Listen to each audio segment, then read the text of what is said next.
Hi folks, my name is Ashley. I am coming to you on a beautiful day here in Eastern Ontario. I know it might not look like it because the sky isn't blue, but to be honest, we really needed the rain, so I'm not going to complain about a day in the office. I'm standing here at my family's dairy farm. So my parents and I have a small herd of Holstein cattle back here. And then in addition to being a farmer, I also get to work full-time off the farm as an agronomist. And I don't want to say an agronomist is necessarily a crop doctor per se, but we're definitely at least a personal trainer for crops. So if you want to do better in the world of cropping, if you're a farmer and you want to grow more crops, you want to grow higher productivity in your crops, I'm the kind of person you call. I'd be happy to help you out on that. And while it's easy to think that, we would start getting ready to grow a really good crop right now in the spring, the reality is that starts much, much earlier. We look at that starting actually in the winter. So one of the things that I do with all my farmers in the winter is I sit down and I say, what went well last year for starters? So the first thing that we talk about is, what did you grow a lot of that you maybe need less of this coming year? Using my own farm as an example, we grew a lot of hay. As you can see, this is a beautiful field of hay right here. So we're doing really great on our hay inventories. It was of really good quality. The cows are loving it. So what can we do to kind of replicate that again this coming year so we have good feed all over again? The next thing I ask is, what maybe didn't go quite as well? So again, on our situation, it was corn silage. We had a lot of drought last year, lacked a lot of rain. And so what that means is we didn't grow as much corn silage as we would have liked.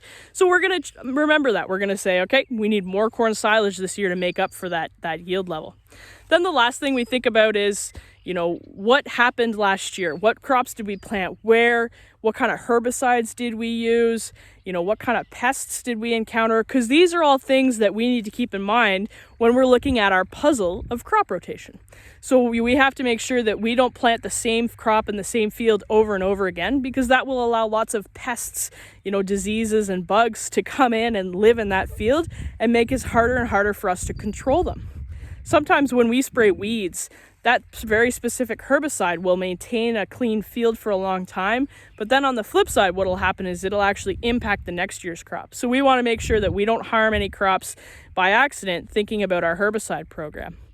And then the last thing that we have to kind of keep in mind is, what's good for the soil.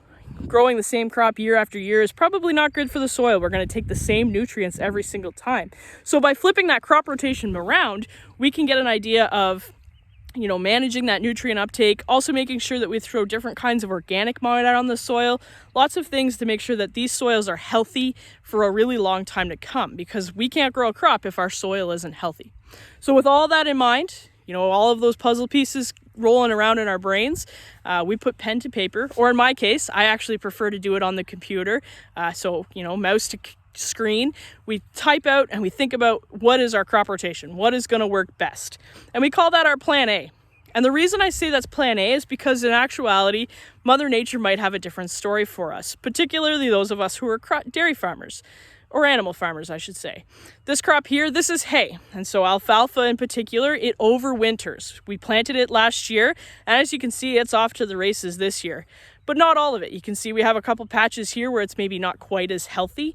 And that's something that if this whole field looked like that, we would be in trouble. And so we have to have a plan B in the back of our minds to say, should winter be really hard and this whole field dies, what's our plan B? What are we going to do to make sure we have enough to feed our cattle for the coming year?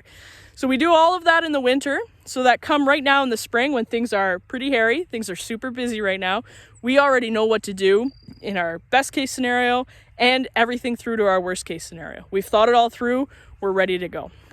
I think this probably makes sense to any of you who are avid gardeners, right? You probably know what plants you want to put where, what times, sometimes something yields, you get a lot of tomatoes, you have to make a lot of salsa, so you adjust that to make sure that you don't have quite as many tomatoes catching you off guard next year, right?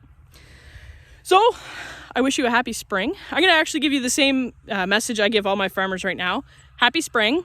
Be safe out there. We want everyone around to enjoy hopefully a really prosperous, enjoyable summer, and I hope you have a bountiful harvest this fall. Thanks. Take care, folks.